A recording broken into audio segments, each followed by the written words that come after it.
Welcome to African Political Thought, Part 2. Well, in most of my lecture courses, it's impossible to escape poetry. So we're going to begin the second installment of the lecture series with a bit of poetry. This is from some of the famous lines written by José Marti, very, very much regarded as the great poet of Cuba. Come down to popular, even Anglophonic appreciation because he wrote the original lyrics to Guantanamera. Various versions of this song, certainly using the same tune, are chanted rather than sung at football grounds in Britain today. But the original lyrics of that particular song talk about the freedom of the heart.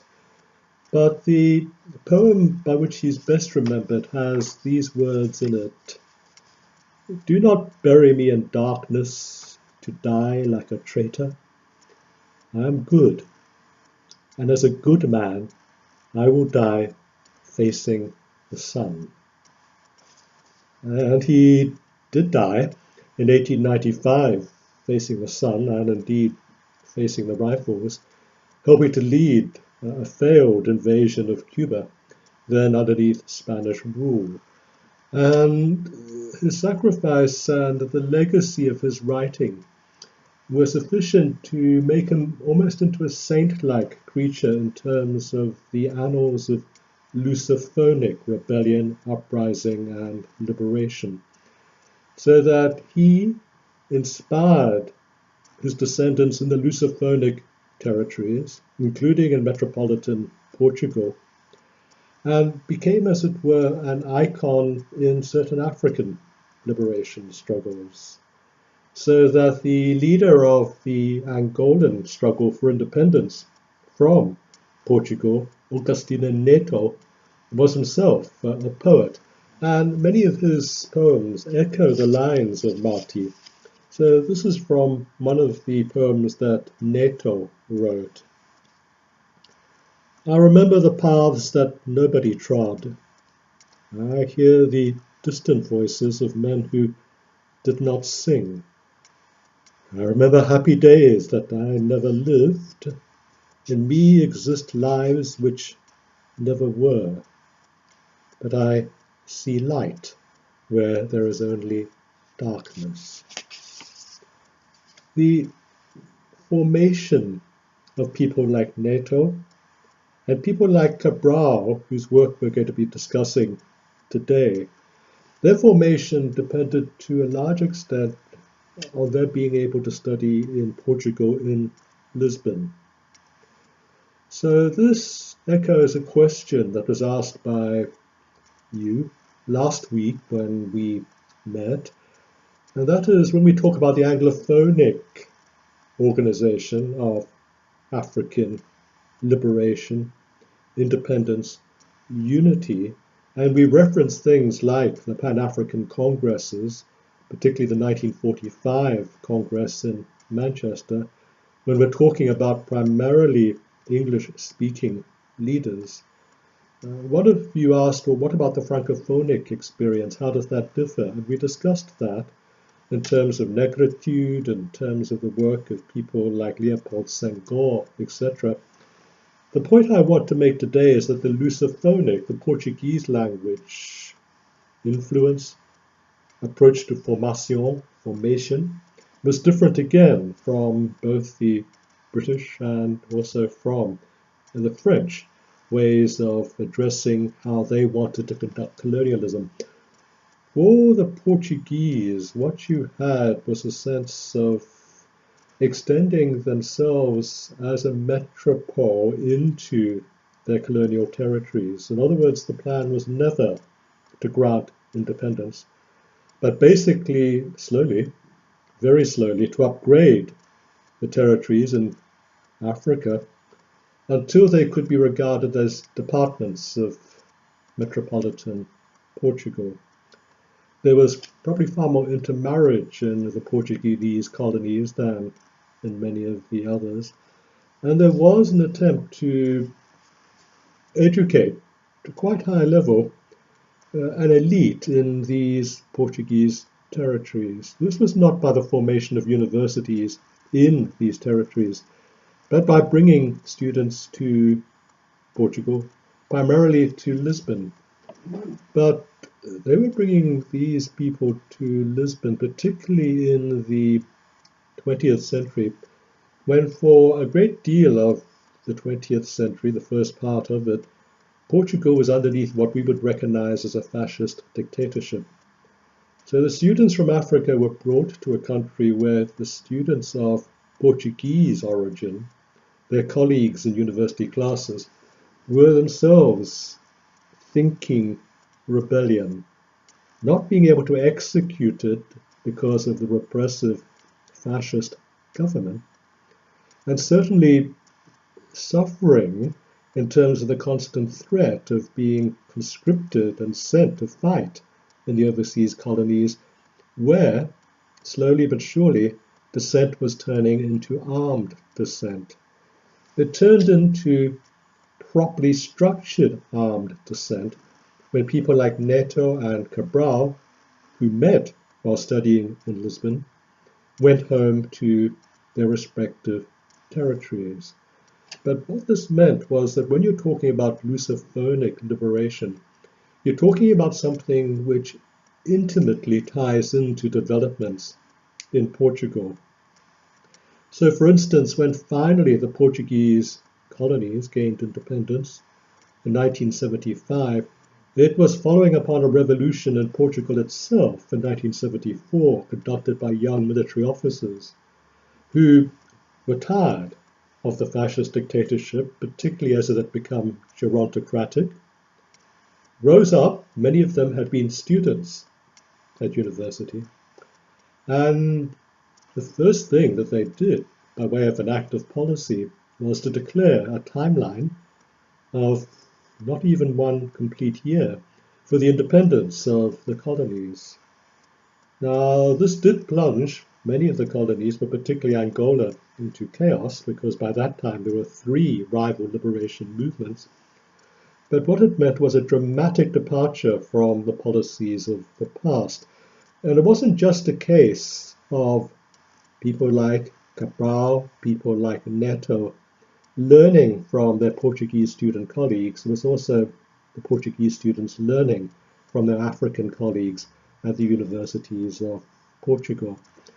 Neto trained to be a medical doctor, and Cabral, and this becomes important to our discussion today, trained to be an agronomist. He should probably be regarded as the first technocratic revolutionary in African liberation history. And he tried to put what he had learnt in Portugal to very good effect. You probably had two agriculturally minded, agronomically minded, technocratically minded leaders in Africa of a liberation or of a military stripe. Amilcar Cabral was one, and later Thomas Sankara, to whom we shall come, was another. What it meant was that they took ideas home, but of course they found that back home was not exactly like the conditions, the environments of metropolitan Portugal and indeed Europe. They had been treated reasonably well in Portugal because they were regarded as prospective members of an elite that would essentially become Portuguese, although of a different color. And it's worth pointing out at this stage that the history of Portugal is a little bit more integrated than in some European territories. Notwithstanding fantasies like the film series Bridgerton right now, for instance, where high society in Britain in Jane Austen's time is curiously black, there were instances in Portuguese history of black people rising to be as high as knights. And one of these famous examples of someone who became a knight, he had his pictures painted, João de Sá Paulo, pictures painted of him riding on horseback, being bowed to by white Portuguese people. and to all intents and purposes being treated as a member of high society.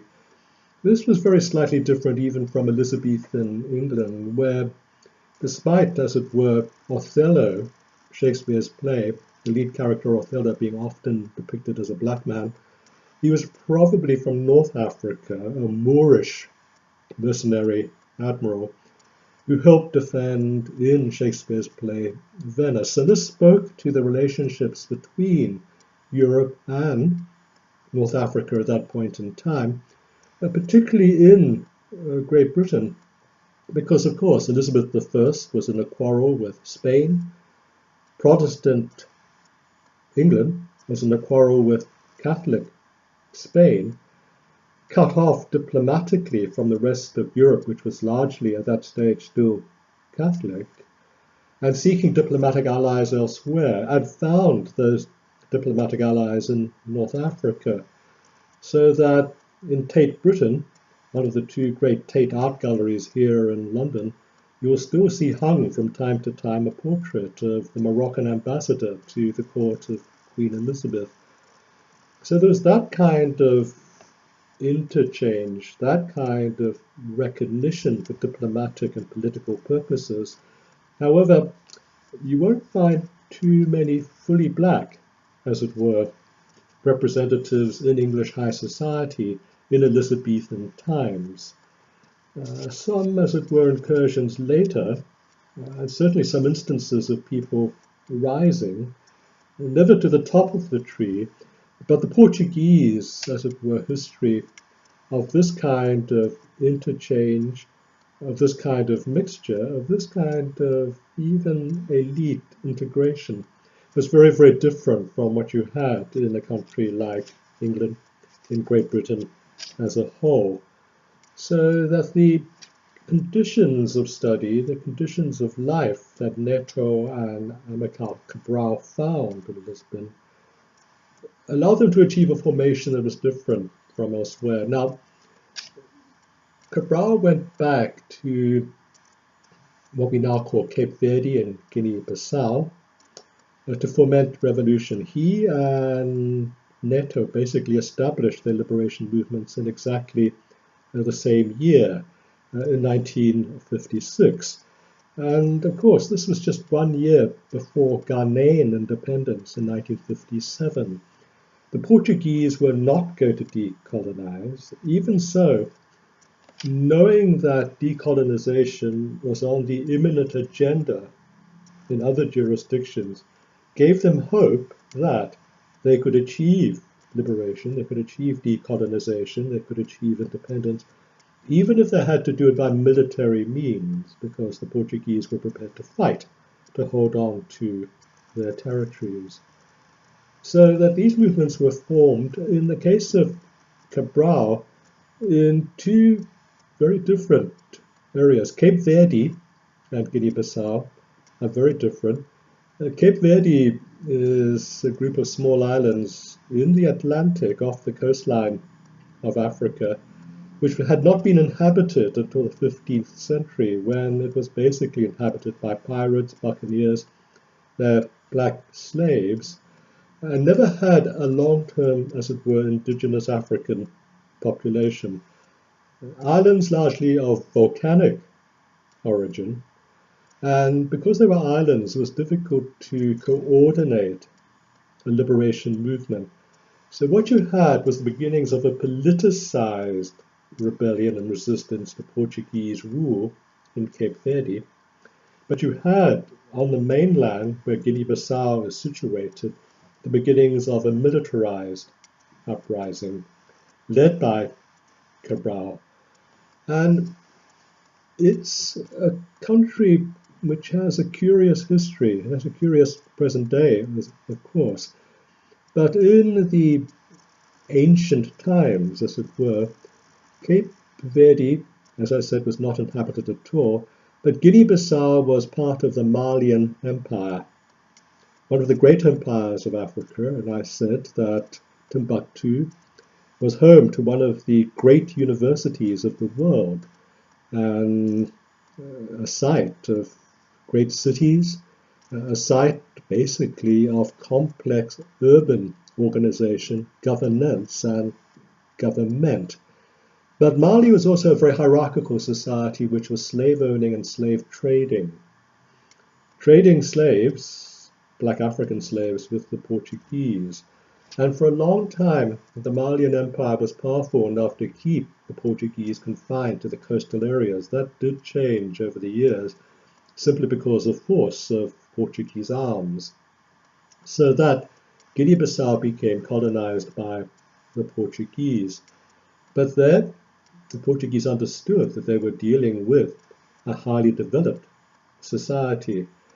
Because it was highly developed as compared to Cape Verde, it was easy territory for the organization of resistance to colonial rule, for uprising, and for the struggle towards liberation.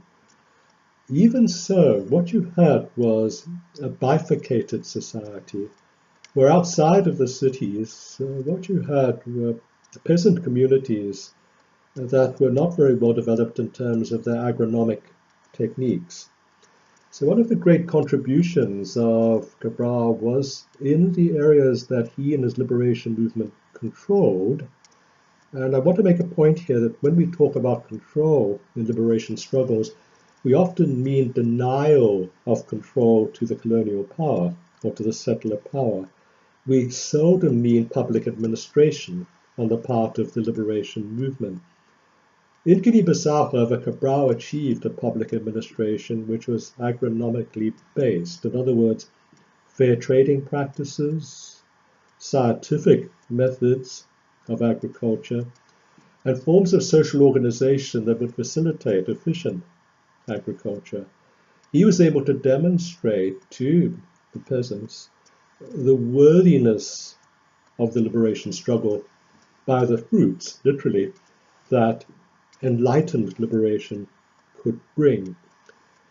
But he also needed outside support. He needed allies from the outside because he had a Lusophonic background. He saw this in the analogous language territories, the Hispanic territories of the world, particularly in Cuba. Okay, as I said, he forms his liberation movement in 1956. Cuba is going through pretty difficult times.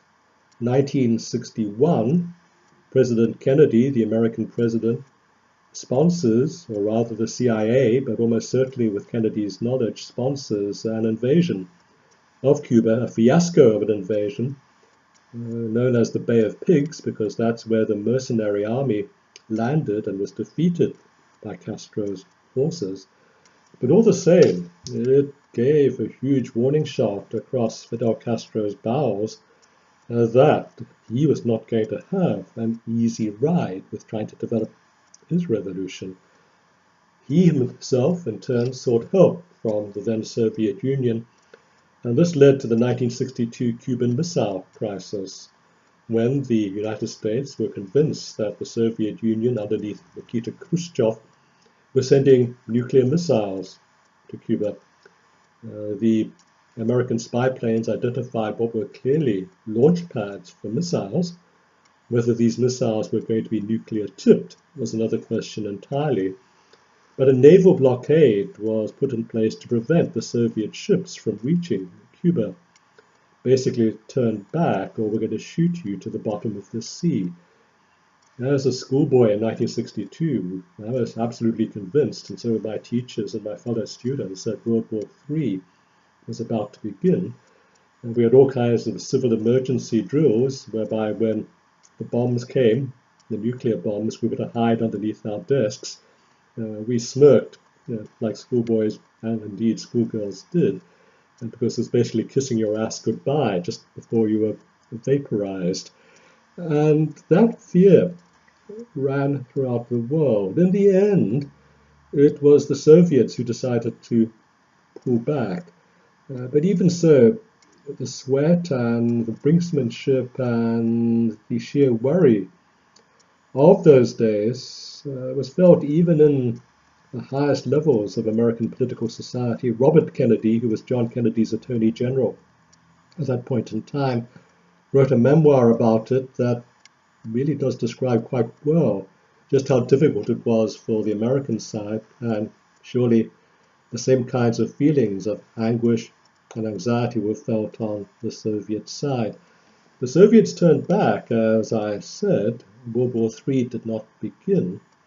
But what it meant was you had in the image of Cuba the image of someone suffering underneath imperial neo-colonialism, just as the Portuguese colonies were suffering underneath the yoke of formal colonialism. So solidarity was able to be formed, and one which Castro tried to basically encourage. He himself needed friends everywhere, and Che Guevara, of course, for a long time Castro's lieutenant, went off to fight in Congo in 1965. It wasn't a long-lasting stay for Che. He found the Congolese liberation leaders to be no more than playboys hanging out in the nightclubs of Dar es Salaam. He thought this was not a serious liberation struggle. But all the same, it established the idea that the Cubans were prepared not only to assist liberation, but prepared to share in it, as indeed they did, particularly in Angola in later years. You can probably trace the defeat of Apartheid to the defeat of the South African army at the Battle of Quito Carnavale in southern Angola in 1988. It was after that that the South African ruling Nationalist Party had its own internal coup, overthrew the hardliners, and established the moderate F.W. de Klerk as president of South Africa, who immediately began peace talks in the so-called frontline states of southern Africa, beginning with Kenneth Kaunda in Zambia, to whom we're going to come a little bit later on in this lecture. But Cabral went to Cuba. Cuba hosted many conferences, what were called tricontinental conferences at that point in time, a variation of the non-aligned movement. But rather than being non-aligned, the idea of the tricontinental conference was to establish solidarity between Cuba and different states in the world who also were anguished about the remaining influence and power of colonial and metropolitan countries. So Cabral came and he addressed the Tricontinental Conference in Cuba in 1966 with very, very clever lines. In other words, he wasn't going to ask for Cuban help. What he did was to say, how can we help you? And he gave a speech which was extremely sophisticated. So you have very, very much a sense of understanding that Castro, in order to secure Soviet support, had at least a posture as a Marxist. Basically, and this is something of great debate, was Cabral a true Marxist, or was he actually posturing as a Marxist in order to win help from another power that was in turn posturing as Marxist? Or did he have, in fact, a Marxist vision of liberation? Or did he have, and this is my own view, a very unique view of the Marxist progress of history? And what Cabral said in Havana in '66 and later developed in a speech in Syracuse, New York, a few years later, was yes, there is a progress of history, but no, it does not have to be class-based in the classic Marxist sense. And he had to say that because in Guinea-Bissau and in Cape Verde, there was no working class. There was no industrialization. There was nothing upon which a working class could be established in classic Marxist terms. The underdevelopment of the colonies in terms of that kind of modern industrial development simply had not taken place.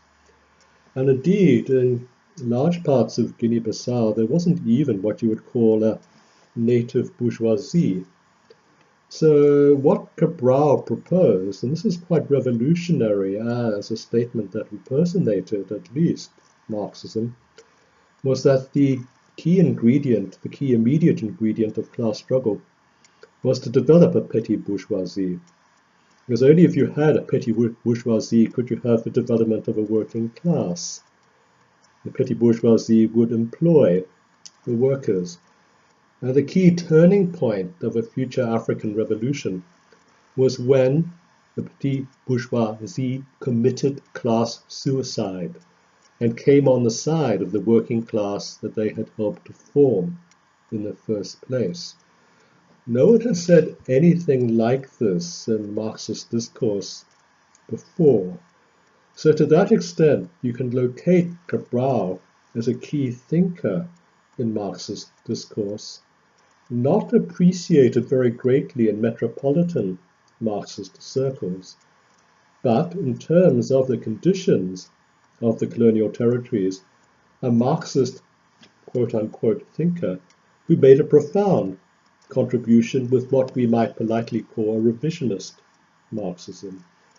So that the way he took liberation forward, or tried to take it forward because he was assassinated before independence finally came to Cape Verde and Guinea-Bissau, they're now independent as separate countries, and have had very different trajectories since independence, Cape Verde remaining a classical liberal democratic state and Guinea-Bissau not.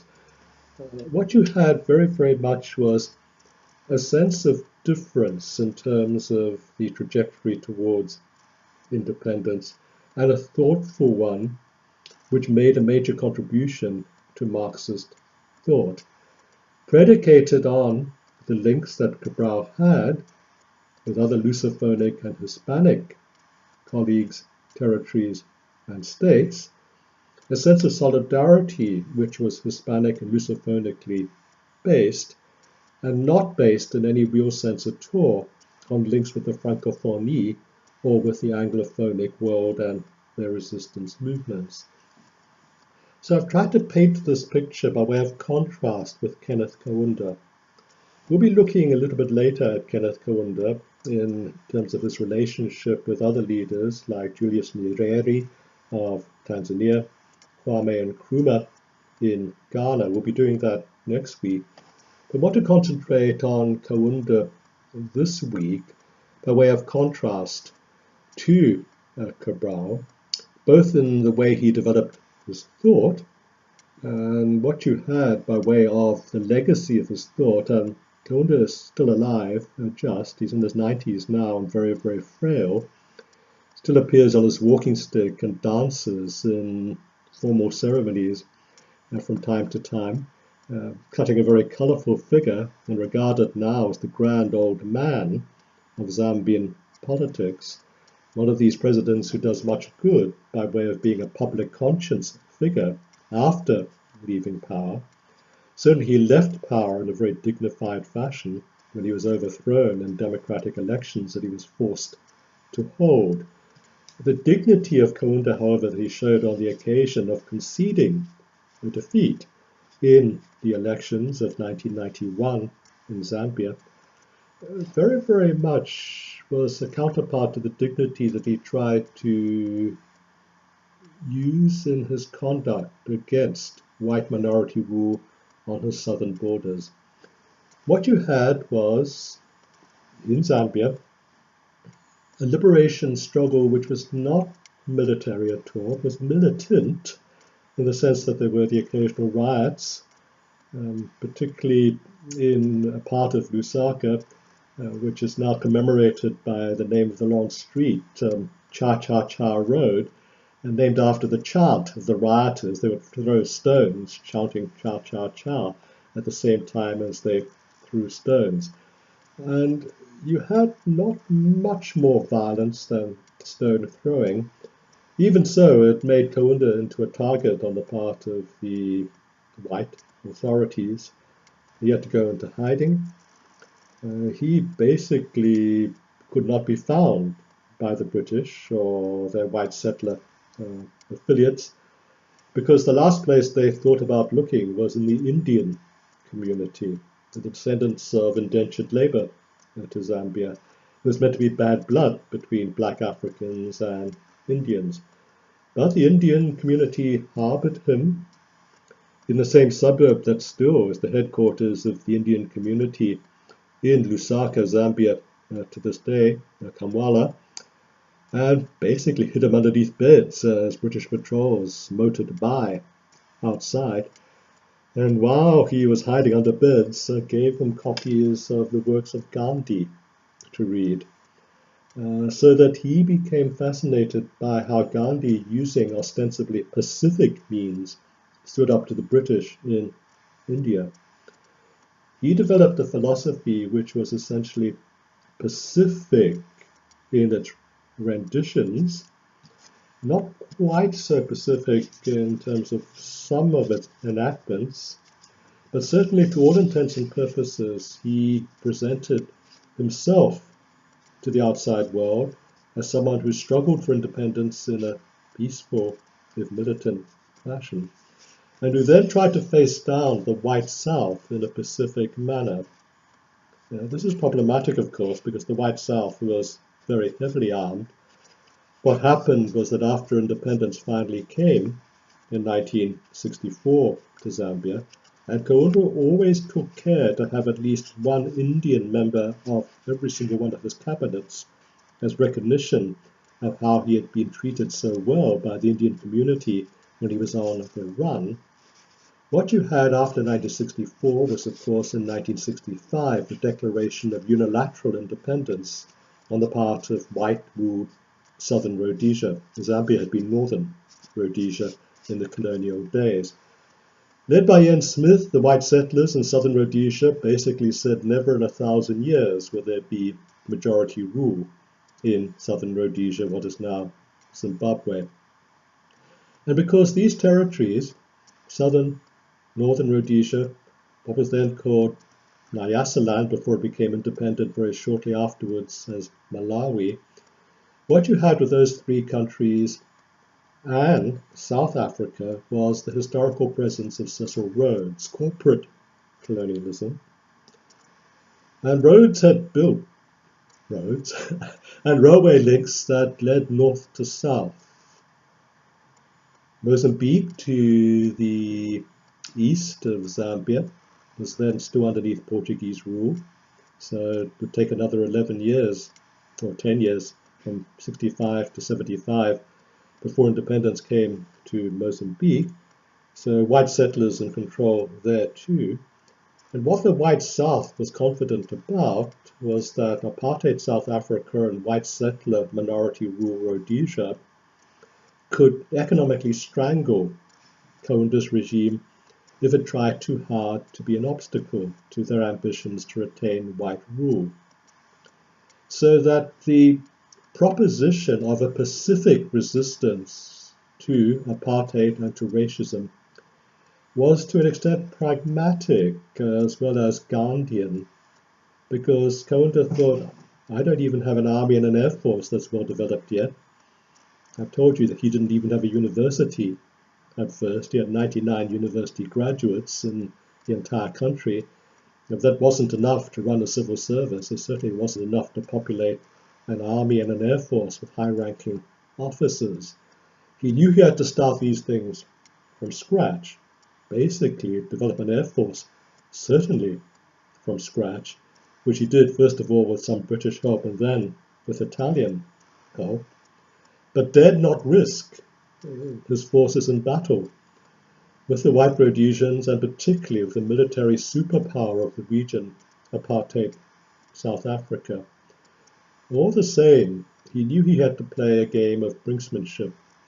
He had to propose to the world, as he sought assistance from the outside world, that he was a man of principle, a man of pacific principle, a Gandhian, who all the same wished to develop Zambia along economic lines that were reminiscent of what the Labour Party had been trying to do in Great Britain with the development of its welfare state.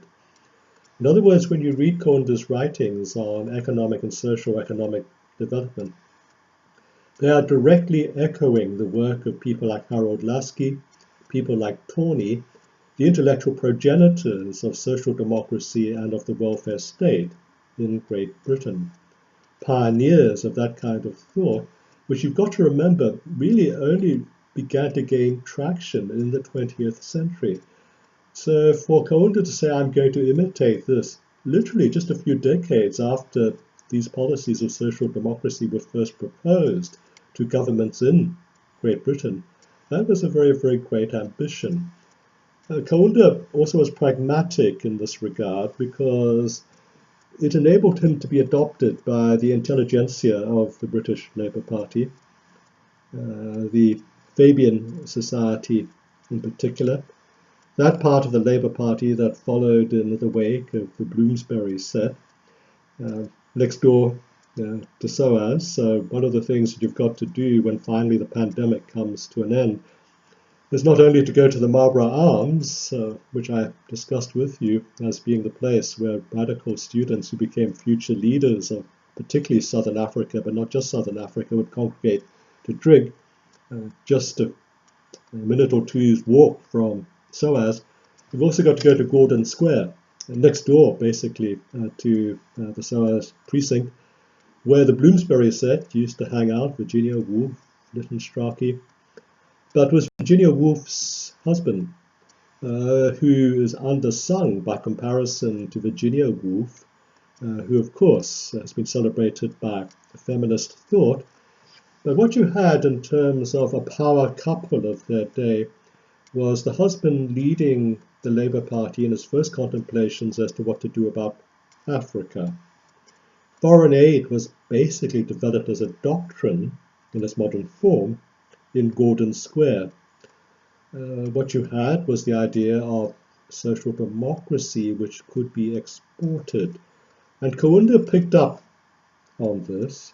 There are suburbs in Lusaka to this day, including Kaunda's own suburb of Challenge, where you have state housing basically modeled physically almost exactly along the lines of what you would have expected of a housing estate, a progressive, enlightened, post-war housing estate in Great Britain. You could be in Sheffield, for instance. And this didn't, as it were, repeat itself in too many locations as complete suburbs. But again, to this day, what you have is the standing housing unit by people aspiring to enter at least the lower middle classes in urban society throughout Southern Africa. Their first housing unit basically is still modeled on the housing units that were meant to be part of state provision in those early days in Kenneth Kaunda's Zambia. Now, Kaunda also had to use these doctrines of pacific resistance and state social democratic socialism along British lines, Gandhian and British. He had to use these in concert with what he called an African communalism, which was basically a doctrine which said that everyone is equal. Everyone is equal in terms of background, in terms of capacity for the future, and in terms of not minding what ethnic group you came from. 72 different ethnic groups speaking 72 different languages. The African communalism that Kaunda proposed was to a certain extent a fiction, because his own people, the Bemba people in northern Zambia, a people which stretches over into the southern parts of what we now call Democratic Republic of Congo, that was an empire in the old days, hierarchical, slave-owning, not at all communalistic in the sense of all people being equal, and which the aristocrats of the Bemba Empire, like Chinese aristocrats at a certain stage in imperial China, used to affect the never cutting of their fingernails. They became long and curved as a sign of their high rank, and particularly of their never needing to do any manual work. I'm sure eating was quite difficult, but the idea of an affectation which grew out of their bodies, of being high class and having slaves to do the work for them was something which was emblematic of a form of social organization which was not communalistic.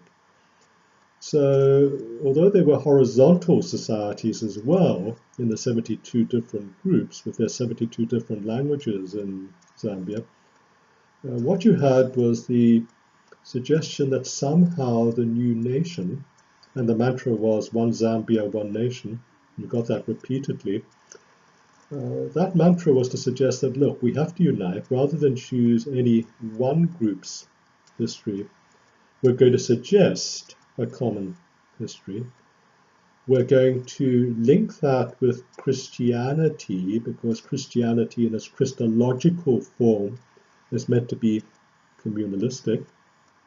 Christ was the leader of the poor. Christ was the person who was prepared to live in poverty with his disciples. Christ was the model, and the idea of a Christian society that was also an African communalistic society that also practiced British social democracy and social welfarism, and also practiced Gandhian Pacific resistance to the militarized white South. If you're going to say what were the ingredients of Kaunda's thoughtful legacy of his philosophies, which he called humanism, then it's a conflation or a confluence of all of these different strands of thought. How he made them fit together was basically to use the emergency engendered by white rule in the South. What he did was to do two things. First of all, he slowly developed his military force, but was very reluctant to deploy it. The white Rhodesians and the white South Africans always had stronger forces, but Kaunda did develop his forces. And at the same time as developing his forces, he hosted liberation movements in Lusaka, the capital city of Zambia. The ANC was headquartered in exile there. Thabo Mbeki used to come in and out all the time. The Zimbabwean liberation struggle, in one of its strands, the Soviet supported strand of ZAPU, led by Joshua Nkomo, was headquartered in Lusaka. And the Namibian liberation movement, SWAPO, the Southwest African People's Organization, was also headquartered in Lusaka, complete with the university in exile sponsored by the United Nations. The rector of that university in the 1980s, when I lived in Zambia, is now the president of Namibia, an educated man with a liberation history of his own. But what this meant was that by hosting these liberation movements, Kaunda was also making a dare to the white minority regimes to the south. A dare that they picked up in a nuanced form, but still a violent form, knowing that the respect that Kaunda was beginning to gain internationally as a thoughtful Pacific person, and Kaunda was at great pains to project that image. He was the perfect, as it were, image creator of himself, a black African philosopher king, is how certain Labour Party people described him. That kind of image meant that it would be detrimental to their own efforts to gain international support to attack Zambia in a full frontal manner. So that the techniques used were of sabotage and of selective assassinations, which basically meant that as late as the 1980s, even after Zimbabwe had become independent, for instance, the South Africans would still be sending up commando assassination squads to Zambia. The ANC intelligence was quite good, and they often knew when these commando squads would be coming across the border, and the families would divide up. In other words, these commandos shot on sight anything that moved, so if mum and dad were going to go down, the last thing you wanted was for the children to go down as well. So I was part of the Safe House network for the children. But it got to the stage when even husband and wife would go to separate safe houses. Thankfully, most of these commando raids were unsuccessful. The South Africans then also conducted bombing raids. So I have retained the scarf made for me by a South African refugee person, a woman who lived in one of the refugee camps for ANC exiles just outside Lusaka. The scarf was given to me in 2 days after she gave it to me. Her camp was bombed by South African warplanes, and she died. I've actually never had the heart to wear that scarf for obvious reasons, but I've kept it as a memento of just how bloody and difficult that period of time was, even after the independence of Zimbabwe. And don't forget, the South Africans sabotaged the entire independent Zimbabwean Air Force in 1982, just 2 years after independence.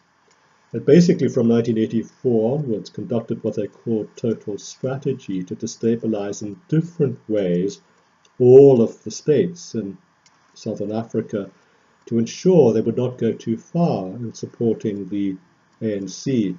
They did this differently from state to state, and how they did it is the subject of my book, Exporting Apartheid, which remains the only book basically to analyze, to describe and to analyze their strategy state by state. What it meant was that all of these raids caused great anguish, not only in Zambia, but on the part of the Zambian armed forces, because they were under orders never to fire back in case the conflagration grew too great and grew out of control, particularly out of Kaunda's control in terms of the very careful image that he was crafting internationally. There was one grand exception when the White Rhodesian Air Force, flying planes that had been bought second-hand from the New Zealand Air Force, I hasten to add, basically bombed Lusaka and got into radio contact with the Zambian Air Force saying, in very polite terms, don't take off, you're on a hiding to nothing if you do. And that was by the squadron leader of the White Rhodesians. Some of his fellow pilots in other warplanes were not quite so polite, basically taunting the Zambian pilots, who tried repeatedly to get orders from Kaunda's state house to take off and were denied every single time. This got too much for the commanding general of the Zambian Air Force, a good friend of mine, General Hanana Lungu, a daredevil pilot, a very good one. On Lusaka roads, he drove his car like an aeroplane. You basically hardly ever saw its wheels on the ground, basically. He would drive so fast over the potholes and the humps that passed for roads in Lusaka. But he waited till the Rhodesian Air Force had done their dirty business and were flying back, and took off against orders in his own fighter bomber. And basically what it meant was that by the time the White Rhodesian airplanes got back to their home base, they were out of petrol. He dropped smoke bombs the length of the Rhodesian runway, basically to say, look, we can do it if we were allowed to do it. And they were never taunted again after that. Hanana Lungu flew back expecting to be sacked by the president for defying orders. Instead, he was promoted. He later became Minister of Defense and later became ambassador to the United Nations. He has since died, but he was one of those dashing figures in the Zambian armed forces who would have fought back without the doctrine of restraint and pacific restraint on the part of leaders like Kenneth Kaunda. Essentially what you had as the years went by was Kaunda telling his people, look, abide by the doctrines that I'm propounding. These included a one-party state because of the emergency proposed by the White South. We had better be united. There's no time for multi-partyism now. We have to resolve our differences within one party. Only there won't be any differences, will there? Because I'll arrest you if you get too much out of line in terms of your dissent. Not a dictatorship, but certainly a one-party authoritarianism underneath philosophical guise and underneath the guise of emergency that was caused by the white South. So what you had in the cases of Kaunda and Cabral were two very, very different ways of approaching situations that were militarized. In Cabral's case, a militarized response to a militarized colonialism. And the Portuguese were not going to let go until the fascist government was in turn overthrown by a military uprising. This military uprising was rapturously received by the Portuguese population, not because they were necessarily anti-fascist, but because their sons had been conscripted and sent off to the colonial wars, and although there were never any official figures published about casualties, people in small towns and villages knew there were casualties because their children were coming back in body bags. The only person who chronicled this was an English scholar called David Birmingham, my colleague at the University of Kent. And David, being one of these daring-do scholars, basically managed to smuggle himself into Portugal at the time of the revolution on the part of young officers in 1974, and saw to his amusement and great joy the young officers on their tank tops rolling through Lisbon, pronouncing the end of the dictatorship, but also throwing into the crowds hastily translated copies of his own work, outlining the exact cost of the colonial wars to Portugal.